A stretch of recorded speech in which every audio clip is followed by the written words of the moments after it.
സ്വന്തം മകളായി കാണേണ്ട ഒരു പെൺകുട്ടി, അതും 8ാം ക്ലാസ്സിൽ പഠിക്കുന്ന ഒരു 13 വയസ്സുകാരി.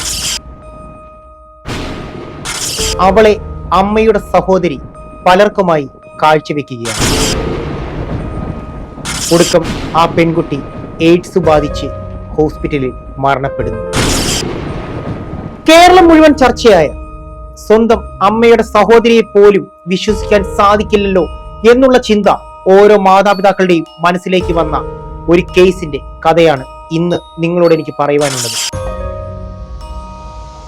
സസ്പെക്ട് ലിസ്റ്റിന്റെ ഒരു പുതിയ അധ്യായത്തിലേക്ക് എല്ലാ പ്രേക്ഷകർക്കും ഹാർദവമായ സ്വാഗതം.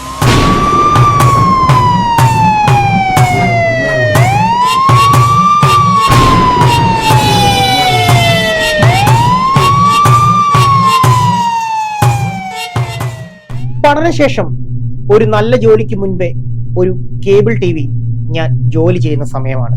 എൻ്റെ നാട് കോട്ടയം ജില്ലയിൽ പാലായിക്കടുത്ത് പൈക എന്ന് പറയുന്ന സ്ഥലത്താണ്. പൈകയിലെ ഒരു കേബിൾ ടി വിയിൽ ഞാൻ ജോലി ചെയ്യുന്നു. അപ്പോൾ ആ കേബിൾ ടി വിക്ക് സ്വന്തമായിട്ട് ചാനൽ 1 എന്ന് പറയുന്ന ഒരു ചാനലുണ്ട്. അന്തരിച്ചു പോയ മാധ്യമ പ്രവർത്തകൻ ആന്റോ നെല്ലിക്കുന്നാലാണ് ആ ചാനലിന്റെ ഹെഡായിട്ട് വർക്ക് ചെയ്യുന്നത്. ക്യാമറമാനായിട്ട് മറ്റു പല ചാനലുകളിലും വർക്ക് ചെയ്തിട്ടുള്ള എഡിറ്റർ ആയിട്ടുള്ള എബി ചന്ദർ ജി എന്ന് പറയുന്ന എഡിറ്റർ, അവരുടെ ന്യൂസിന്റെ റിപ്പോർട്ടറായിട്ട് ഞാനും ഉണ്ട്. ആ സമയത്താണ് 2008 മെയ് മാസത്തിൽ ഒരു കേസ് ഞങ്ങളുടെ ചാനലിന്റെ ഡെസ്കിലേക്ക് എത്തുന്നത്. അത് ഞങ്ങളുടെ ഓഫീസിനടുത്ത് നിന്നും വെറും 2.5 കിലോമീറ്റർ ദൂരെയുള്ള പൂവരണി എന്ന് പറയുന്ന സ്ഥലത്ത് ഒരു പെൺകുട്ടി എയ്ഡ്സ് ബാധിച്ച് മരണപ്പെട്ടു.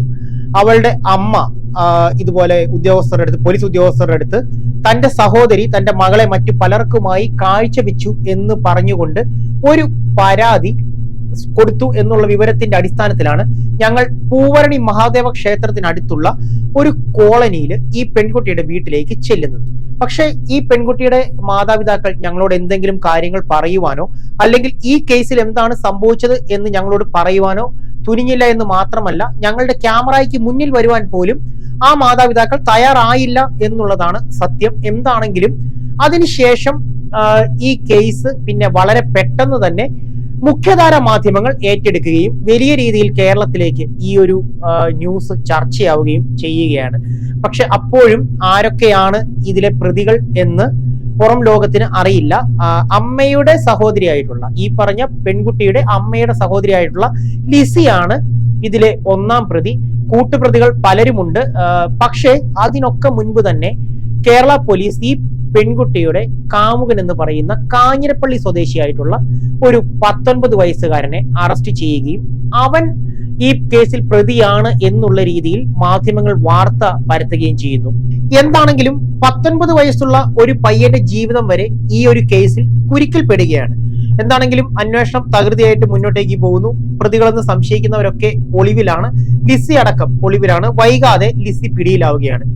ലിസി പിടിയിലാകുമ്പോഴാണ് ഈ കേസിന്റെ പിന്നിലെ ഞെട്ടിക്കുന്ന പല കഥകളും പുറം ലോകം അറിയുന്നത്. ഈ കുട്ടിയുടെ കുടുംബം എന്ന് പറയുന്നത് അത്ര വലിയ സാമ്പത്തിക ഭദ്രതയൊന്നുമുള്ള കുടുംബമല്ല. ഈ കുട്ടിയുടെ പിതാവ് എന്തോ മത്സ്യവ്യാപാരമോ അങ്ങനെ എന്തോ ആണ്. അമ്മ ഈ വീടുകളിലൊക്കെ വീട്ടുജോലിക്കായിട്ട് പോകുന്നു. പൂർണ്ണ മഹാദേവ ക്ഷേത്രത്തിനടുത്തുള്ള ഒരു കോളനിയിലാണ്. പെൺകുട്ടിയുടെ കുടുംബത്തിന്റെ സുരക്ഷയെ മാനിച്ച് കറക്റ്റ് സ്ഥലമല്ല ഞാനിവിടെ പറയുന്നത്. പക്ഷെ ഈ കേസിനെ പറ്റി അറിയാവുന്ന പൈക, പൂവരണി, അതുപോലെ തന്നെ ഈ മഞ്ചക്കുഴി അങ്ങനെയുള്ള ഏരിയകളിലൊക്കെ ഉള്ളവർക്ക് ഈ പറയുന്ന കോളനി വ്യക്തമായിട്ട് അറിയാം. ഈ സംഭവങ്ങളും പലർക്കും ഓർമ്മയുണ്ടാവും. എന്താണെങ്കിലും ലിസി അറസ്റ്റിലാകുന്നു. ലിസിയെ ചോദ്യം ചെയ്യുമ്പോഴാണ് ലിസി പറയുന്നത് ഹൗസ് ബോട്ടുകളിലടക്കം ഈ കുട്ടിയെ പല ഉന്നതന്മാർക്കും ഇവർ കാഴ്ചവെക്കുകയാണ്. അതിൽ ഈ നോർത്ത് ഇന്ത്യയിൽ നിന്നുള്ള ആളുകളുണ്ട്. ഓർക്കുക, കുട്ടി 8ാം ക്ലാസ്സിൽ പഠിക്കുന്ന കുട്ടിയാണ്.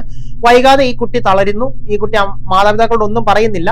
അമ്മയോടും അച്ഛനോടും ഈ വിവരം പറഞ്ഞു കഴിഞ്ഞാൽ അവരെയും ഉപദ്രവിക്കും അല്ലെങ്കിൽ അവരെയും അപകടത്തിൽ പെടുത്തുമെന്നാണ് ലിസി പറയുന്നത്. ലിസിക്ക് അത്രയധികം ഉന്നത ബന്ധങ്ങളും അത്രയധികം ക്രിമിനൽ പശ്ചാത്തലവുമുള്ള ഒരു സ്ത്രീയാണ് ഈ പറയുന്ന ലിസി. എങ്ങനെയാണെങ്കിലും അന്വേഷണം തുടരുന്നു. 2008 മെയ് 27-നാണ് ഈ പറയുന്ന പെൺകുട്ടിയുടെ അമ്മ ഇങ്ങനെ ഒരു പരാതി കോട്ടയം SP-യുടെ മുന്നിലേക്ക് കൊണ്ടുവരുന്നത്. അങ്ങനെ ഈ കേസ് ചൈൽഡ് ലൈൻ ഏറ്റെടുക്കുന്നു. അതോടുകൂടി തന്നെ ഈ കേസ് വളരെയധികം വിവാദമായി മാറുന്നു. അതിനു മുൻപ് തന്നെ നമ്മൾ ചിന്തിക്കേണ്ട ഒരു കാര്യമുണ്ട്. സൂര്യനെല്ലി പീഡന കേസ് എന്ന് പറഞ്ഞ് കേരളം മുഴുവൻ കോളിളക്കം സൃഷ്ടിച്ച സൂര്യനെല്ലി പീഡന കേസ്, അതുപോലെ തന്നെ കിളിരൂർ ശാരി പീഡന കേസ്, ഐസ്ക്രീം പാർലർ പീഡന കേസ്, ഇതൊക്കെ ഉണ്ട്. പക്ഷെ ഇതിലൊക്കെ എന്ന് പറഞ്ഞാലും ഇത്രയും ചെറിയ ഒരു കുട്ടിയല്ല. ഈ കേസിന് മുൻപ് തന്നെ സൂര്യനെല്ലി പീഡന കേസ്, കിളിരൂർ പീഡന കേസ്, ഐസ്ക്രീം പാർലർ പീഡന കേസ്, ഇങ്ങനെ പല പീഡന കേസുകളും കേരളത്തിൽ ചർച്ചയായിട്ടുണ്ടെങ്കിൽ പോലും ഇതിൽ ഏറ്റവും നമുക്ക് ചിന്തിക്കേണ്ട ഒരു വിഷയം എന്ന് ചോദിച്ചാൽ കിളിരൂർ ശാരി എന്ന് പറയുന്ന പെൺകുട്ടി മരണപ്പെട്ടു പോയി. അതിനുശേഷം ആ പെൺകുട്ടിക്ക് മരണപ്പെടുമ്പോഴും പ്രായം 20-21 വയസ്സാണ്. പക്ഷെ ഇവിടെ കൊല്ലപ്പെട്ടിരിക്കുന്നത് 8ാം ക്ലാസ്സിൽ പഠിക്കുന്ന 13 വയസ്സുള്ള ഒരു പെൺകുട്ടിയാണ്. അവൾക്ക് എന്താണ് അവൾക്ക് സംഭവിച്ചത്, അല്ലെങ്കിൽ തന്റെ ചിറ്റ, ഞങ്ങളുടെയൊക്കെ നാട്ടിൽ അമ്മയുടെ സഹോദരിക്ക് ചിറ്റ എന്ന് പറയും, തന്റെ ചിറ്റ എങ്ങോട്ടേക്കാണ് തന്നെ കൊണ്ടുപോയത്, ആർക്കൊക്കെയാണ് തന്നെ കാഴ്ച വെച്ചത് എന്ന് പോലും മനസ്സിലാക്കുവാനുള്ള ഒരു പക്വത എത്താത്തൊരു ആയിരിക്കാമെന്നല്ല ആണ്. അല്ലെങ്കിൽ എങ്ങനെയാണെങ്കിലും എത്രയൊക്കെ ഭീഷണി ഉണ്ടെങ്കിലും തനിക്ക് സംഭവിച്ച കാര്യങ്ങൾ തന്റെ മാതാപിതാക്കളോടെങ്കിലും ഈ കുട്ടി പറയാതെ ഇരിക്കില്ല. പക്ഷെ ഒടുക്കം അവൾക്ക് സംഭവിച്ചതെന്ന് വെച്ചാൽ അവൾ എയ്ഡ്സ് ബാധിതയായി. അതിനുശേഷം അവൾക്ക് മഞ്ഞപ്പിത്തം ബാധിക്കുകയാണ്. ഈ കേസിലെ പ്രതികളെ കുറിച്ച് പറയുമ്പോൾ, ഈ കേസിലെ ഒരു മുഖ്യ പ്രതിയായിരുന്ന നെയ്യാറ്റിൻകര സ്വദേശി ഉല്ലാസ് ഈ കേസിന്റെ വിചാരണ വേളയിൽ ആത്മഹത്യ ചെയ്തിരുന്നു. എന്താ പറയുന്നത്, അതൊരു നിയതിയാണ്, അതങ്ങനെ വരൂ എന്ന് തന്നെ നമുക്ക് പറയണം. അതുപോലെ തന്നെ ഇപ്പൊ നമുക്ക് ഈ നോക്കുകയാണെന്നുണ്ടെങ്കിൽ വാളയാർ പീഡന കേസ്, അതും 2 കുഞ്ഞുങ്ങളാണ്. ഈ കേസിനെക്കാട്ടിലും പ്രായം കുറവുള്ള 2 കുട്ടികളെയാണ് പീഡിപ്പിച്ചതും ഒടുക്കം അവരെ ഒരു കയറിന്റെ 2 തുമ്പിലായി കെട്ടിത്തൂക്കി കൊലപ്പെടുത്തിയതും അതിലെ ഒരു പ്രതിയും ഇതുപോലെ തന്നെ ആത്മഹത്യ ചെയ്തിരുന്നു. ഇതൊക്കെ കാലം കാത്തുവെച്ച നീതി എന്ന് തന്നെ വേണം നമുക്ക് പറയുവാനായിട്ട്. അപ്പം ഈ കേസിലെ പ്രതികളുടെ ലിസ്റ്റ് ഒന്ന് പറയാം. ഇതിൽ 1ാം പ്രതി ലിസി ടോമിക്ക് കോടതി വിധിച്ചത് 25 വർഷം തടവും 4 ലക്ഷം രൂപ പിഴയുമായിരുന്നു. അത് കോട്ടയം അഡീഷണൽ സെഷൻസ് കോടതിയാണ് വിധി പറഞ്ഞത്. 4 വകുപ്പുകളിലാണ് ശിക്ഷ ലഭിച്ചിരുന്നത്. 366A, 372, 373 വകുപ്പുകൾ പ്രകാരം 21 വർഷമാണ് ഈ പറയുന്ന ലിസി ശിക്ഷ അനുഭവിക്കേണ്ടിയിരുന്നത്. 120B പ്രകാരം 4 വർഷം തടവ് ശിക്ഷ വേറെയുണ്ട്.